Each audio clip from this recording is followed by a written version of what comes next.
ये आकाशवाणी रायपुर है। छत्तीसगढ़ी समाचार बुलेटिन के संग धर्मेंद्र दुबे के जय जोहार। आज के प्रमुख समाचार।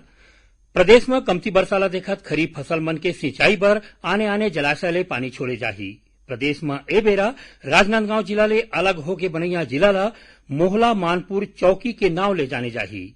और प्रदेश में मुहर्रम बर सार्वजनिक अवकाश 19 अगस्त के बजाय 20 अगस्त के रही। देश भर में 18 बछर ले ज्यादा के जम्मो लोगन मन बर सरकारी केंद्र मन में मुफ्त में टीकाकरण अभियान चलाए जाथे। आप मन ले अपील है कि कोविड रोधी टीका जरूर लगवाओ।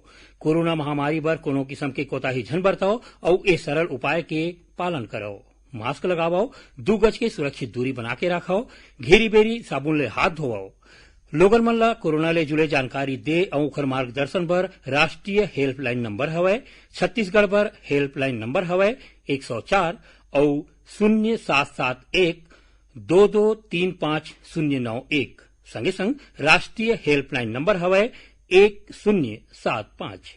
अब समाचार विस्तार ले। कृषि और जल संसाधन मंत्री रविन्द्र चौबे हकीन है कि प्रदेश में कमती बरसाला देखत खरीफ फसल मन के सिंचाई बर आने आने जलाशय ले पानी छोड़े जाही। ओमन बताइन कि गंगरेल बांध में ए बेरा 39% पानी हवय। उहें दुर्ग और बालोद जिला में औसत ले कम वर्षा होए हे और तांदुला में घलो पानी कमती है।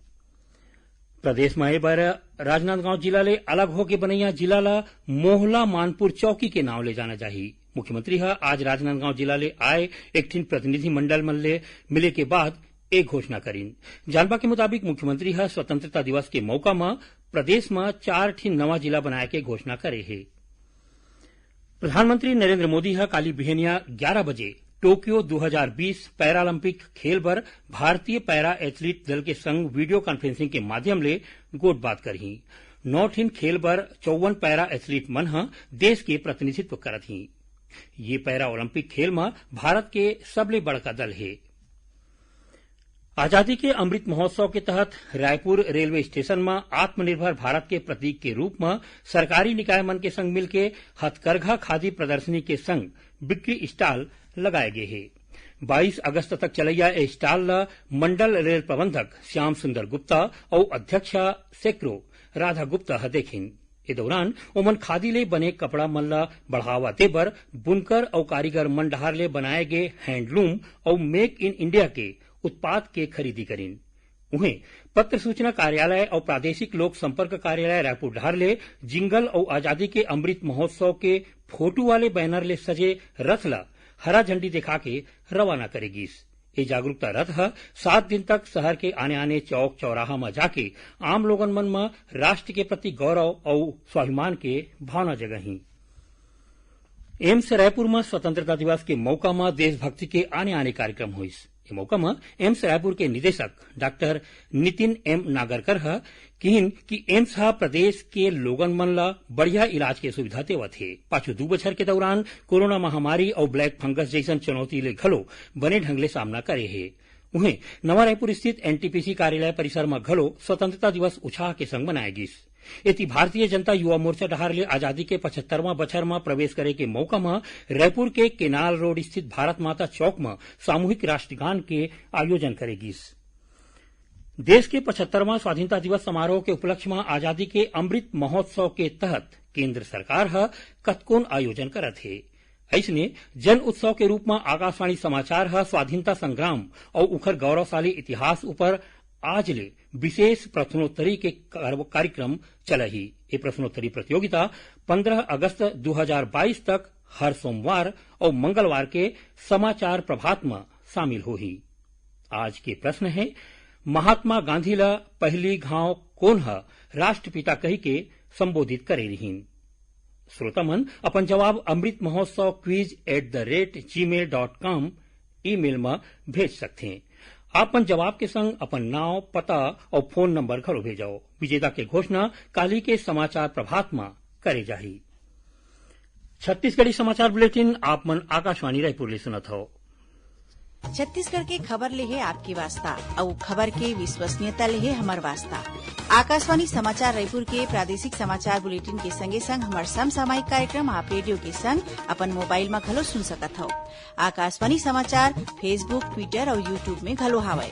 हमार फेसबुक पेज हरे Chhattisgarh news on AIR, Twitter handle CGAIR news और हमार यूट्यूब चैनल हरे छत्तीसगढ़ AIR न्यूज। तो अब रेडियो के संगे संग आपके मोबाइल के माध्यम ले हम आप तक पहुंचत हन। छत्तीसगढ़ के हर खबर पर सुनत रहो आकाशवाणी समाचार। अब आगू बाढ़बो बाँचे समाचार को थी। भारतीय रिजर्व बैंक गलत ढंग ले डिजिटल प्लेटफॉर्म के बाढ़त फर्जीवाड़ा और ऑनलाइन धोखाधड़ी मामला के बारे में आम लोगन मन ला सावधान रहे बर के हे। RBI सचेत करे है कि कतकोन मनखे और छोटे व्यवसायी मन गलत ढंग ले डिजिटल कर्जा देवैया प्लेटफॉर्म और मोबाइल ऐप के तहत कर्जा देके वायदा के शिकार होवत है। रिजर्व बैंक आम लोगन मन ला जम्मो प्रकार के फर्जीवाड़ा ले सतर्क रहे बर के हे। दुर्ग पुलिस डहार ले माई लोगिन मन ला सुरक्षा देवा के उद्देश्य ले एक ठिन नवा पहल पिंक गश्त के शुरुआत करे गे हे। एमा आपराधिक घटना वाले जगह में गश्त बर महिला पुलिसकर्मी मन के विशेष टीम बनाए गे हे। ए टीम ला माई लोगिन मन के सुरक्षा बर गुलाबी रंग के स्कूटी, पेट्रोलिंग वाहन और ऐसने रंग के बैच के संगे संग रिस्ट बैंड दे गे हे। एक टीम मन दुर्ग भिलाई शहर के चिन्हारी वाले जगह में जाके माई लोगिन मन ले मिलही और ओखर सुरक्षा के बारे में जरूरी जानकारी दीही और संगे संग पाम्पलेट के माध्यम ले माई लोगिन मन ला ओखर ले जुड़े अधिकार और कानून के बारे में बताया जाही। राष्ट्र आज पूर्व प्रधानमंत्री अटल बिहारी वाजपेयी ला ओखर 30 पुण्यतिथि में श्रद्धांजलि देवत है। बछर 2018 में आज के दिन ओखर निधन हो रहीस। राष्ट्रपति रामनाथ कोविंद, उपराष्ट्रपति M वेंकैया नायडू और प्रधानमंत्री नरेंद्र मोदी के संगे संग आने बड़का नेता मन घलो दिल्ली में वाजपेयी स्मारक के सदैव अटल में जाके ओमन ला पुष्पांजलि दिन। 25 दिसंबर 1924 में ग्वालियर में जन्मे अटल बिहारी वाजपेयी के सामाजिक जीवन और देश के विकास पर करेगे योगदान ला जम्मो बखत श्रोता करे जाही। बस्तर जिला के प्रभारी मंत्री कवासी लखमा स्वतंत्रता दिवस के मौका में जगदलपुर में करीबन 4.25 करोड़ रुपया के लागत ले बने फुटबॉल ग्राउंड के लोकार्पण करीन। ए मौका में माता रुक्मणी सेवा आश्रम डिमरापारा और बस्तर DF महिला फुटबॉल टीम के बीच मैच खेलेगीस, जेमा बस्तर DF के टीम 3-1 ले जीत हासिल करीन। प्रदेश में मुहर्रम बर सार्वजनिक अवकाश 19 अगस्त के बजाय 20 अगस्त के रही। राज्य शासन ए बारे में संशोधित आदेश जारी कर दे है। सामान्य प्रशासन विभाग ढार ले पहली जारी सूची में मुहर्रम बर 19 अगस्त के छुट्टी घोषित करेगे रहीस, फिर अब ये आदेश में संशोधन करेगे है। दक्षिण पूर्व मध्य रेलवे के बिलासपुर के तारबहार स्थित रेलवे फाटक के तीर एक ठिन मालगाड़ी पटरी ले उतर गे। ए दौरान मालगाड़ी के इंजन पटरी ले उतर के बिजली के खंभा ले टकरा गे। ए घटना में कोनो के हताहत होए के समाचार नहीं मिले है। घटना के बाद रेलवे के अधिकारी मन मौका में जाके जांच करत है। आज सावन महीना के आखिरी सोमवार हरे। बिहनिया चले प्रदेश के जम्मो शिव मंदिर मन में भगवान भोलेनाथ के पूजा पाठ भर पूजा करैया मन के भीड़ लग गए है। राजधानी रायपुर के महादेव घाट स्थित हटकेश्वर महादेव, पुरानी बस्ती स्थित बुढ़ेश्वर महादेव, मठपारा के नीलकंठेश्वर महादेव के संगे संग जम्मो मंदिर मन में आज भगवान शिव के विशेष अभिषेक करे जाते। उन्हें गरियाबंद जिला में स्थित बक्कुरा महादेव मंदिर में बोलबम के जयकारा के संग आने आने जगह ले आए कांवड़िया मन भगवान शिव के अभिषेक करत है। एकर अलावा प्रदेश के जम्मू जिला मन में स्थित शिव मंदिर मन में पूजा पाठ करैया मन के भीड़ लग गए है। प्रदेश में अवैया 24 घंटा के दौरान कतको जगह में हल्का ले मध्यम वर्षा हो सकती है। उन्हें एक दो जगह में भारी वर्षा के चेतावनी घलो दे गए है। मौसम विभाग के मुताबिक पश्चिम छोर हिमालय के तराई और दक्षिण पूर्व कोती मध्य बंगाल के खाड़ी तक एक ठिन मानसूनी द्रोणिका स्थित है। उन्हें उत्तर पश्चिम बंगाल के खाड़ी तक ऊपरी हवा के चक्रीय चक्रवाती घेरा घलो बने हैं, जेकर प्रभाव ले प्रदेश में मौसम बदल ही। आखिर में प्रमुख समाचार एक गांव फेर। प्रदेश में कमती वर्षा ले देखत खरीफ फसल मन के सिंचाई बर आने आने जलाशय ले पानी छोड़े जाही। प्रदेश में ए बेरा राजनांदगांव जिला ले अलग होके बनैया जिला ला मोहला मानपुर चौकी के नाव ले जाने जाही और प्रदेश में मुहर्रम बर सार्वजनिक अवकाश 19 अगस्त के बजाय 20 अगस्त के रही। एक संग छत्तीसगढ़ी समाचार बुलेटिन इहे सिरावत है। जय जोहार।